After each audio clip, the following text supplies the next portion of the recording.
In the quaint town of Meadowgrove, two elderly women, Agnes and Beatrix, sat under the shade of an ancient oak tree, their knitting needles clacking rhythmically. The summer breeze carried the scent of blooming roses and freshly cut grass, providing a serene backdrop to their conversation. Beatrix, Agnes began, her eyes never leaving her knitting. I've lived here my whole life, and I've never seen such a peculiar young man as our new neighbor. Beatrix raised an eyebrow. Oh, the one in the old Johnson house. Agnes nodded. Yes, him. He's always so secretive. Never talks to anyone. Never seen him without his trench coat and hat, even in this heat. Beatrix chuckled. Maybe he's just an eccentric artist, Agnes. You know how those artistic types can be. Agnes pursed her lips. Perhaps. But my gut tells me there's more to him than that. The quiet life of Meadowgrove was about to be disrupted by a mystery. The new neighbor, Theodore, was a man of many secrets.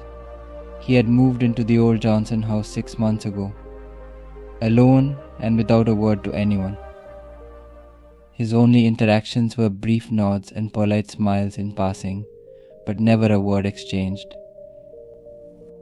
The townsfolk were curious about Theodore, especially after they noticed a pattern in his behavior.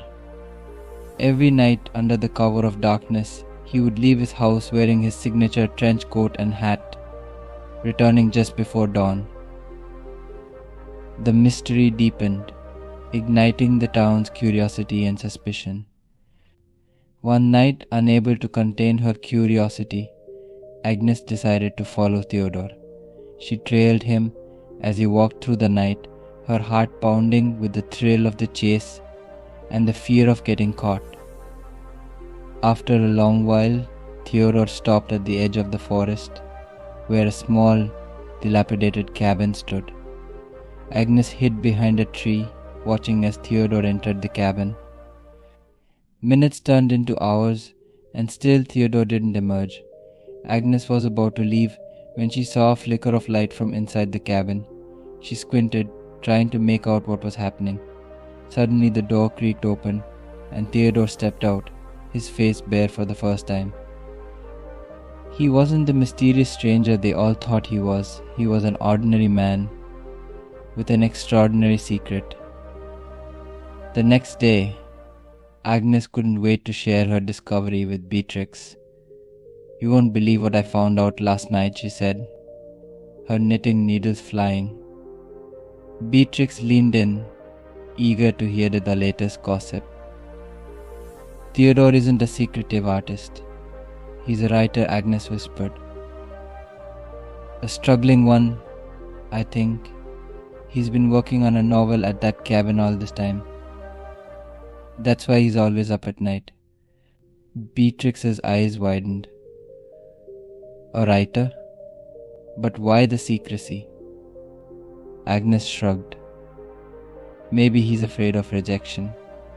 Or maybe he just wants to live his passion in peace. Who knows? In the days that followed, Theodore's secret spread throughout the town. Instead of being shunned, he was celebrated. The townsfolk admired his dedication and passion, even if they didn't understand it. They learned a valuable lesson from Theodore to embrace who they were, regardless of what others thought. Theodore, on the other hand, felt a weight lifted off his shoulders. He no longer had to hide his true self. He could walk the streets without his coat and hat, and the townsfolk greeted him with warm smiles and genuine interest. He realized that being true to himself was much more fulfilling than living a lie. The story of Theodore and his secret was a life lesson for the townsfolk of Meadowgrove. It taught them the importance of being true to oneself, no matter how strange or different that self might be. It showed them that everyone has their own path to follow, and that it's okay to walk that path, even if it's not the most conventional one. From that day forward, Meadowgrove became a town where everyone was free to be themselves. The once quiet town was now filled with different stories, each as unique as the person telling it.